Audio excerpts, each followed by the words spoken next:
اللہ کے ولیوں نے اپنی کتابوں میں ایک بات لکھی ہے، ہم نے جب بھی اس دعا کو پڑھا اللہ پاک جل شانہ نے اسے فوری عطا فرمایا، اللہ نے آج تک اس دعا کے مانگے کا رد نہیں فرمایا۔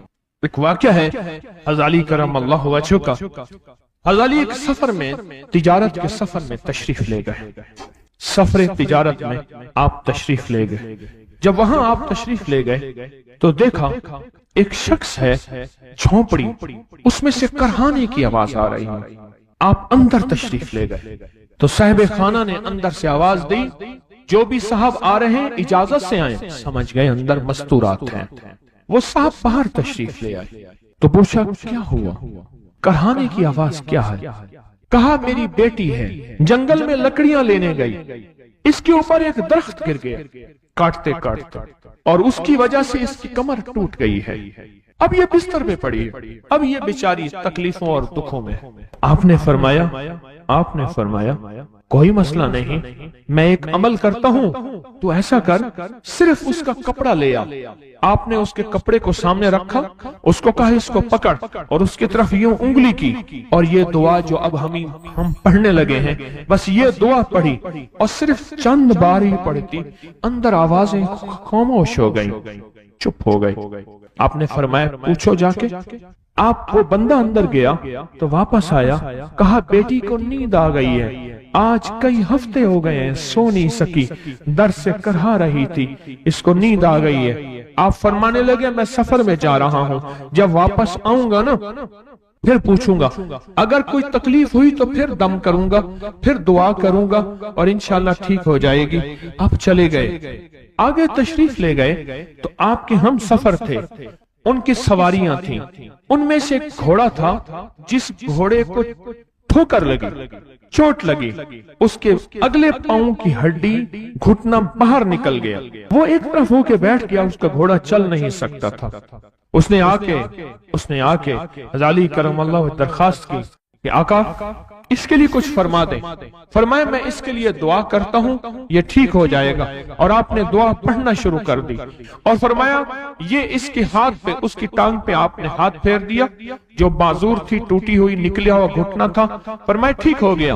اور قافلے والوں نے دیکھا وہ گھوڑا سب سے آگے تھا، سب سے سبک رفتار تھا، اور سب سے لاجواب تھا۔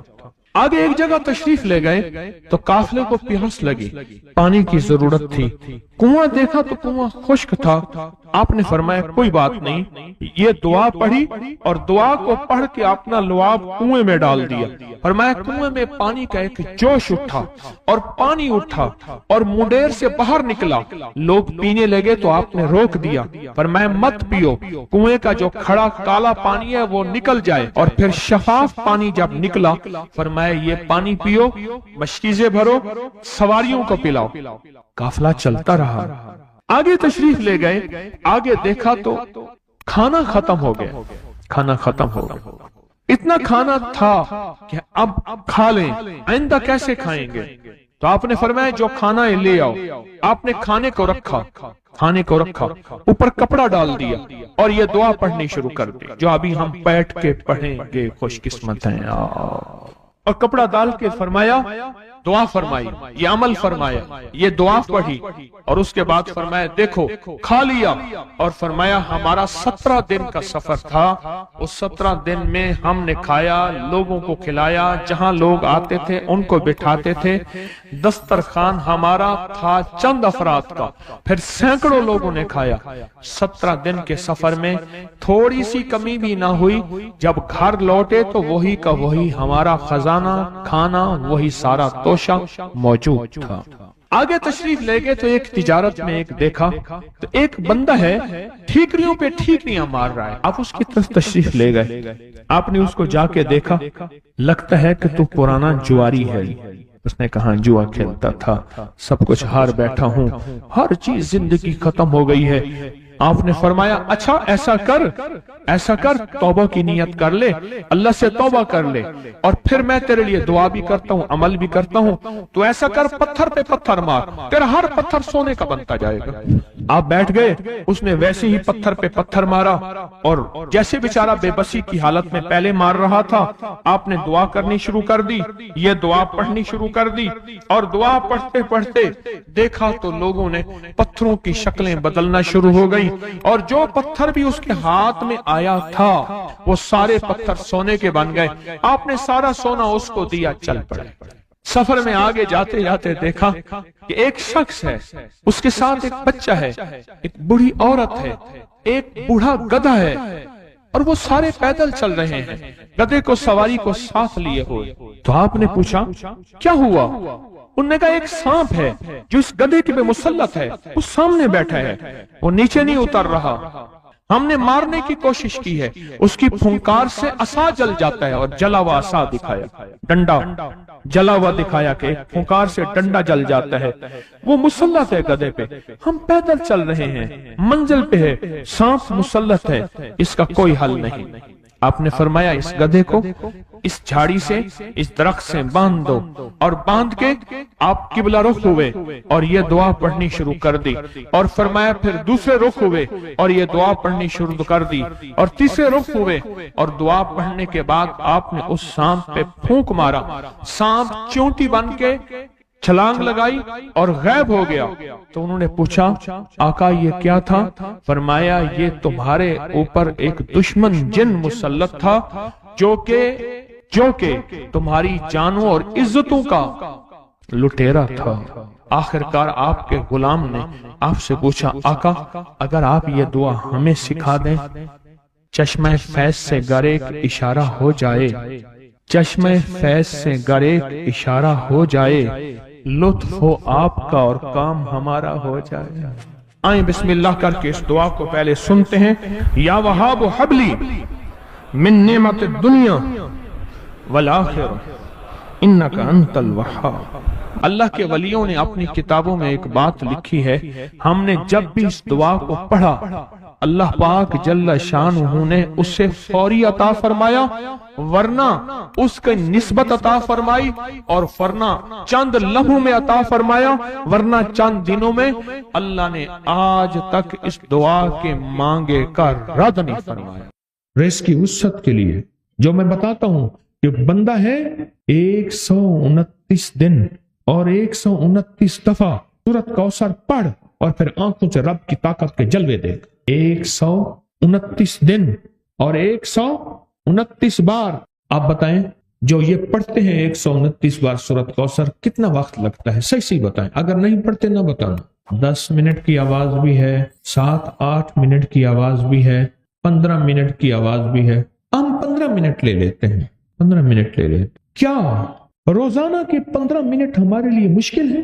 129 بار سورۃ کوثر، اور اگر جگہ اور وقت ایک ہو تو پھر اس کی طاقت اور تاثیر حیرت انگیز طور پہ دگنی ہو جاتی ہے۔ زمان اور مکان، وہی وقت وہی جگہ، مجبوراً اگر نہیں ہے تو کوئی حرج نہیں، پر یقین، دل کی گہرائیوں، اندر کا درد اور پورے خشوع خضوع، دھیان، طلب، تڑپ اور جذبے کے ساتھ پڑھ 129 بار۔ اصل میں یہ 129 کا جو عدد ہے نا، لفظ لطیف کا عدد ہے، یا لطیف ہو نا، لطیف، 129 بار اور 129 دن۔ پھر قدرت کے خزانے اور رب کی رحمت کے خزانے، اس کی عطا اور شفقت کے خزانے، اس کی مہربانی کے خزانے۔ ایک اور چیز بتاؤں، دیدار مصطفیٰ کے لیے، کملی والے کے دیدار کے لیے سورۃ کوثر بہت باکمال ہے۔ اب اس کے فائدے سنتے جائیں، 129 دفعہ کے فائدے ذرا سنتے جائیں، کیونکہ میرے آقا کی تسلیوں کے لیے، دلجوئیوں کے لیے یہ آیت، یہ سورت اتری تھی۔ قرآن کی سب سے چھوٹی سورت ہے۔ دلجوئیوں کے لیے تانے دے دے کے ظالموں نے میرے آقا کے سینے کو چھلنی کیا، اور اللہ پاک جل شانہ نے فرمایا میرے حبیب کیوں غمزدہ ہیں، ہم نے آپ کو کوثر دے دی۔ اور میرے حبیب یہ جو تانے دینے والے ہیں، آپ پہ جادو کرنے والے ہیں، آپ پہ نظر بد کے حملے کرنے والے ہیں، اور آپ کے ساتھ حسد کرنے والے ہیں، یہ ان نشان آقا ابتر، یہ تو ایسے ابتر ہوں گے، ان کی زندگی ابتر ہوگی، ابتر سے ابتر اور ابتر ہوگی، کہ بس زمانہ دیکھے گا وہ شماتت الاعداء، اور ان کے دشمن ان پہ ہنسیں گے، ایسے ابتر ہوں گے۔ 129 بار سورۃ کوثر دیدار مصطفیٰ کے لیے، 129 بار سورۃ کوثر جادو کے آخری توڑ کے لیے، 129 بار سورۃ کوثر جادو کو خود پلٹانے کے لیے، پلٹ جاتا ہے۔ 129 بار سورۃ کوثر آفات اور بلیات کو دور کرنے کے لیے، 129 بار سورۃ کوثر انزائٹی، ٹینشن، ڈپریشن اور اسٹریس کے لیے، اور 129 بار سورۃ کوثر پرسکون نیند کے لیے، 129 بار سورۃ کوثر پرسکون زندگی کے لیے، اور 129 بار سورۃ کوثر پھر دنیا حسنہ کے لیے۔ ایک درویش تھے، لوگوں کو اللہ اللہ سکھاتے تھے۔ ایک جنگل میں جا رہے تھے سفر میں کہیں، تو ایک جگہ جو ہے رات پڑ گئی، ایک درخت کے نیچے قیام کیا۔ جب قیام کیا تو رات کو آنکھ کھلی تو سنا کہ دو بندے آپس میں باتیں کر رہے ہیں، آنکھیں بند ہیں، کان کھلے ہیں، یعنی نیند کھلی ہوئی ہے۔ جاگتے میں آواز آئی، ایک بندہ کہنے لگا اس کو ہم چھیڑیں، تنگ کریں، یعنی کسی بیماری میں، کسی دکھ میں، کسی تکلیف میں، کسی مشکل میں، کسی پریشانی میں، کسی ناکامی میں، کسی الجھن میں اس کو مبتلا کریں، اس کو مبتلا کریں۔ دوسرا کہنے لگا چھوڑ، تجھے اس نے کیا کہا ہے، تو اس کو کیوں تنگ کرتا ہے؟ نہ میں اس کو تنگ کروں گا۔ ایسے قوم جاتے جاتے کسی کو انگلی لگا دی، کسی کے آگے پاؤں کر دیا، پاؤں کے بل گر گیا۔ کوئی کیا کر رہا ہے؟ بعض لوگوں کا مزاج ہوتا ہے، یہ لوگوں کے مزاج میں کمی ہے، شیاطین کا مزاج ہی یہی ہے، اس لیے جو اس مزاج کا بندہ اس کو شیطان کہتے ہیں۔ عمومی معاشرے میں نا وہ بڑا شیطان آدمی، اس کا کام لوگوں کو تکلیف دینا ہے، تو اس نے کہا اس کو تکلیف نہ دے۔ اچھا یہ اب سن رہا ہے، یہ سن رہا ہے، اس نے کیا کیا؟ دل ہی دل میں شہد اللہ انہ لا الہ الا، یہ قرآن پاک کی دو آیتیں بغیر حساب تک انمول خزانے میں، قرآن پاک کی آیت ہے، یہ اس نے دل ہی دل میں پڑھ لی، بس ایک دفعہ پڑھ لی دل ہی دل میں۔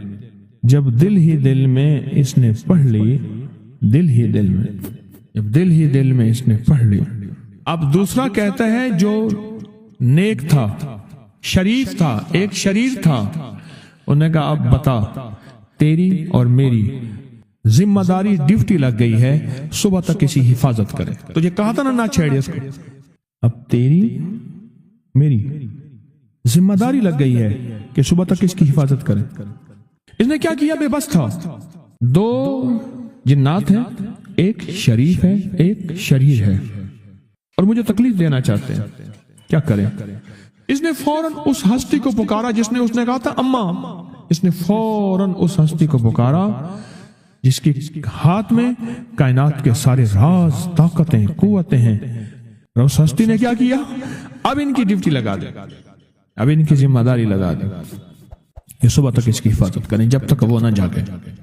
پہلے دن سے ہمارے ساتھ دشمنی کا فیصلہ ہے، پہلے دن سے ہمارے ساتھ دشمنی کا فیصلہ ہے، پہلے دن سے، اور وہ فیصلہ ہو کے رہا ہے، اور اس کی وجہ سے ہم تکلیفوں، پریشانیوں، نقصانوں اور مسائل میں چلے آ رہے ہیں۔ اب اس کا تحفظ کیا ہے، اس کی حفاظت کیا ہے، کیا کریں؟ ایک خود لڑیں، ہواؤں سے لڑنا۔ ہمارے یہاں ایک مائی تھی، اس کا بیٹا تھا، کہنے لگا میرا پتر ہر وقت ہوائی نہ لڑ دے، ہر بندے سے لڑتا ہے، ہواؤں سے بھی لڑتا ہے سارا دن، ہوا سے کون لڑے گا؟ ہم خود کہتے ہیں ہوائی چیزیں، جنات کا نام ہم نے ہوائی چیزیں بھی رکھا ہوا ہے کہ ایسی چیزیں جو ہوا کے جھونکے کی طرح نظر نہیں آتی۔ ہمارے معاشرے میں جنات کو ہوائی چیزیں بھی، اوپر کی چیزیں بھی کہا جاتا ہے، ہوائی چیزیں بھی کہا جاتا ہے۔ ہوا سے کون لڑ سکتا ہے؟ بے بس ہیں ہم بے بس ہیں، ہم نہیں لڑ سکتے۔ ایسی طاقت کو لے آئیں، ایسی طاقت کو لے آئیں جو لڑ سکتی ہے، اور وہ اللہ ہے، اور اس کی طاقت ہے، اور اس کی قوت ہے، اور اس کا 100% جمال ہے، جلال ہے، عزت ہے، عظمت ہے، وقار ہے، شان و شوکت ہے، وہ طاقت ہے جو لڑ سکتی ہے، کوئی نہیں لڑ سکتا۔ یاد رکھنا جنات شیاطین سے کوئی نہیں لڑ سکتا۔ میری بھی زندگی گزری ہے روحانیت کی دنیا میں طالب علم کی حیثیت سے، وہ جن تابع وغیرہ نہیں ہے، لیکن ان سے لڑ کوئی نہیں سکتا۔ ان سے اگر اللہ کی مدد ساتھ نہیں ہے اور اللہ کے نام کی طاقت اور ڈھال ساتھ نہیں ہے، ان سے کوئی نہیں لڑ سکتا، اور نہ لڑنے کی کوشش کرنا۔ اللہ کی مدد، یہ آیت الکرسی کیا ہے؟ یہ ساری اللہ کی مدد ہے، اللہ کی منت اور خوشامد ہے۔ ترجمہ اٹھا کے دیکھ، یہ آیت الکرسی ساری میری اللہ کی منت اور خوشامد ہے۔ اللہ لا الہ الا هو الحی القیوم، مولا تیرے علاوہ ہے ہی کوئی نہیں، لا الہ الا الحی، تو ہمیشہ زندہ ہے، موت نہیں، القیوم سب مٹ جائیں گے تو قائم ہے، لا تاخذہ سنہ، اے مولا تو وہ ہستی ہے جسے نہ نیند آئے نہ اونگ آئے، ولا نوم، لہو ما فی السماوات و ما فی الارض، ساری کائنات، ساری زمینیں، سارے آسمان مولا تیرے ہی ہیں، حکومت تیرے پاس ہے۔ من ذا الذی یشفع عندہ الا بإذنہ، کون ہے جو سفارش کرے؟ تیرا امر ہوگا تو سفارش ہوگی، تیری حکومت طاقت کے سامنے کوئی بندہ نہ ہل سکے، نہ آنکھ اٹھا سکے۔ یعلم ما بین ایدیہم وما خلفہم، تو ہمارا پچھلا ڈیٹا بھی جانتا ہے، تو ہمارا اگلا ڈیٹا بھی جانتا ہے، ہماری پچھلی کیمرے کی ساری ریکارڈنگ تیرے پاس ہے، ہماری اندھیرے اجالے تیرے پاس ہیں، ہماری صبح شامیں تیرے پاس ہیں، ہمارے دل کے تصورات تیرے پاس ہیں، دل کی سوچیں اور خیالات تیرے پاس ہیں۔ ولا یحیطون بشیء، اور تیری طاقت ہر کسی پہ غالب ہے، احاطہ کیا ہوا ہے، الا بما من علم، الا بس تیرے علم میں ہے، وسع کرسی، تیری کرسی بڑی وسیع ہے، تیرا اقتدار بڑا وسیع ہے، تیری حکومت بڑی وسیع ہے، تیری پاس کئی سکندر آئے اور گئے، کئی سکندر آئے اور گئے۔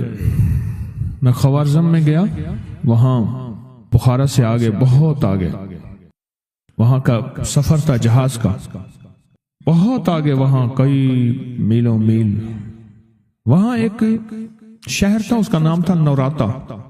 شیخ ابو الحسن نوری رحمت اللہ علیہ، ہمارے بڑوں کی کتابوں میں ان کے تذکرے آتے ہیں، ان کا وہاں مزار تھا، اور لوگ ان کے ہاں آ کے 9 راتیں گزارتے تھے، اور وہ اللہ اللہ سکھاتے تھے۔ یہ بڑوں کے ہوتے تھے، جیسے سال کے بعد، یہ بھی آج راز بتا دوں، سال کے بعد بزرگ ہر کونے، ہر کریے، ہر گوشے میں نکل جاتے تھے، لوگوں کو اللہ اللہ سکھاتے تھے۔ ایک جگہ مخصوص ہوتی تھی، مرشد کا آستانہ، سال کے بعد وہیں جمع ہوتے تھے اور ایک دوسرے سے ملتے تھے، میل جول ہوتا تھا۔ اس میل جول کا نام ہے میلہ، ملنا، میل جول۔ اب وہ میلہ بنتے بنتے کہاں نکل گئی، میلے کا نام آتے ہی فوراً سرکس آتی ہے۔ حالانکہ میلہ کیا تھا؟ ملتے تھے، فلاں علاقے کے حالات کیا ہیں، فلاں گاؤں کے، فلاں قریے کے، فلاں شہر کے کیا حالات ہیں، وہاں لوگوں کی دینی حالت، ایمانی حالت کیا ہے، وہاں کیا باطل کفر ہے، وہاں کیا نظام ہے، کیا ایک دوسرے سے ملتے حالات بتاتے تھے۔ پھر چند دن ساتھ رہتے تھے، ایک دوسرے سے حالات لے کے پھر لوگوں کو اللہ اللہ سکھانے نکل جاتے تھے، پھر سال کے بعد اکٹھے ہوتے تھے۔ اس کا نام تھا میلہ، اس کا نام تھا میلہ۔ اور اس کا نام کیا تھا؟ پہلے کیا بتایا میں نے؟ نوراتا۔ نوراتے کسی درویش کے پاس آتے تھے، اللہ کا نام بھی سکھاتے تھے، دم بھی کرتے تھے، دعا بھی کرتے تھے، اس کو اللہ اللہ بھی کراتے تھے، بھلا چنگا، صحت مند، تندرست، مسائل کو حل پا کے چلا جاتا تھا۔ یہ تھا نوراتا۔ شیخ ابو الحسن نوری رحمت اللہ علیہ نے 9 راتوں میں لوگ آتے تھے۔ میں کہنا یہ چاہ رہا تھا، ان کے مزار کے اوپر ایک بہت بڑا قلعہ تھا، انگریز اس کے اوپر سارے چڑھ رہے تھے، اونچا قلعہ تھا۔ میں نے اگلا سفر کرنا تھا، میں قلعے پہ نہ گیا۔ میں نے کہا کس کا ہے؟ اس نے کہا سکندر اعظم کا قلعہ ہے، آج سے کئی ہزار سال پہلے اس نے یہ قلعے بنائے تھے، یہ اس کی کرسیاں تھیں، ایک میرے رب کی کرسی ہے، وسیع کرسی، وسیع کرسی۔ سکندر کے قلعے ہیں، سکندر کہاں کہاں آیا، نہ گورے سکندر نہ رہی قبر دارا، نہ گورے سکندر نہ رہی قبر دارا، مٹے نامیوں کے نشاں کیسے کیسے، زمین کھا گئی آسماں کیسے کیسے، نہ گل ہیں نہ گنچے نہ بوٹے نہ پتے، ہوئے باغ نظرے خزاں کیسے کیسے، ہر ایک دل پہ ہے داغ ناکامیوں کے، نشاں دے گیا بے نشاں کیسے کیسے۔ اس کی کرسی ہے۔ کہتے ہیں میں نے آیت الکرسی پڑھی ہے، آیت الکرسی پڑھی تھی، میں دیکھو میری کیا مدد ہوئی، آیت الکرسی پڑھی تھی، دیکھو میری کیا حفاظت ہوئی۔ بس آیت الکرسی پڑھنی تھی، وہ چیز یوں چلی گئی۔ آپ اپنا واقعہ سناتے ہیں۔ وہ آیت الکرسی بنیادی طور پہ میرے رب کی ساری منت اور خوشامد ہے۔ وَهُوَ الْعَلِيُّ الْعَظِيمُ، مولا تیرا علول عزم عظمتیں اور تیری کبریائیاں میں بیان نہیں کر سکتا. یہاں بندہ آ کے نا ایسے حاجز آ کے ہاتھ باندھ جاتا ہے کہ بس میری بس ہو گئی ہے، میں تیری عظمتوں کو بیان نہیں کر سکتا. جب ہم بے بس ہو جائیں پھر ایسی طاقتور چیز کو پکارے جس کے پاس اقتدار بھی ہو، اختیار بھی ہو، طاقتیں قوتیں بھی ہوں اور زوال نہ ہو، سرمدی جاویدانی ہو، ایسی طاقت جس کو زوال نہ ہو. اس کو خواجہ حسن نظامی تھے، حضرت نظام الدین اولیاء رحمۃ اللہ علیہ کے مزار کے گدی نشین تھے. آج سے تقریباً 70 سال پہلے مزار کے گدی نشین تھے. قلم کار بھی تھے، شاعر بھی تھے، ایک اچھے انسان، بھلے آدمی تھے. وہ اپنے واقعہ سناتے ہیں. وہ کہتے ہیں کہ میں سو رہا تھا. میں نے محسوس کیا کہ میرا جسم سے گوشت ختم ہو گیا، کئی سالوں کا مردہ ہوں اور میری ہڈیاں ہیں، صرف ہڈیاں ہیں. اور ان ہڈیوں کے ارد گرد کوئی بندہ ہے آ گیا، ارد گرد بندے آ گئے، بہت سارے افراد آ گئے اور مجھے کوڑے سے مار رہے ہیں اور میں چیخ رہا ہوں اور میری آواز کوئی نہیں سن رہا. انہوں نے چند بار کوڑے مارے ہی تھے، تھوڑی دیر ہوئی، گونج پیدا ہوئی اور اس گونج کے اندر ایک لہریں تھیں جو آ کے ان کو لگی اور ان کے ہاتھ سے کوڑے گر گئے. پھر لگی وہ خود گر گئے، پھر لگی وہ مٹی ہو گئے، پھر لگی وہ گونج آ رہی ہے، قریب آ رہی ہے اور ان کی مٹی اڑ گئی. اور وہ پھر لگی، وہ صفحہ ہستی سے مٹ گئے. وہ گونج آ کے مجھے لگی، راحت کا ذریعہ بن گئی. جو کوڑوں کی تکلیف تھی وہ ٹھنڈک اور آ کے وہ میرے اوپر چھاؤں بن گئی اور میں اس میں دب گیا، میں اس میں چھپ گیا. میں نے پوچھا کیا تھا؟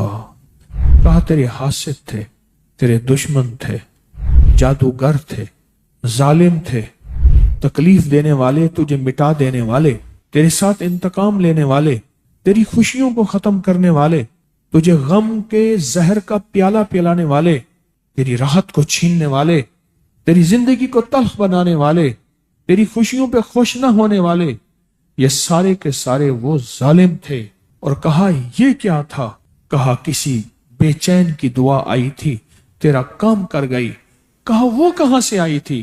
کہا تجھے خبر ہی نہیں، تو نے کسی بے چین کو راحت پہنچائی تھی اور راحت اللہ کی بارگاہ میں اتنی وزنی بن گئی کہ اللہ نے اس کی دعا کو تیرے لیے راحت کا ذریعہ بنایا.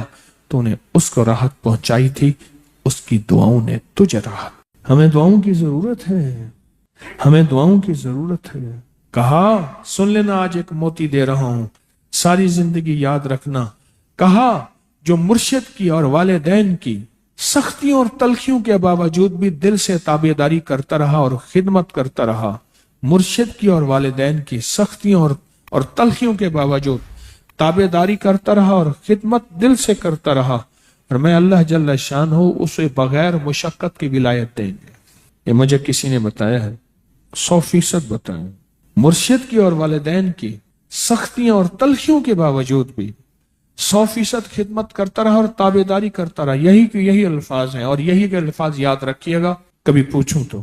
100% خدمت کرتا رہا، تابعداری کرتا، سختیوں اور تلخیوں کے باوجود. اللہ اسے بغیر مشقت کے، بغیر محنت کے کیا دیں گے؟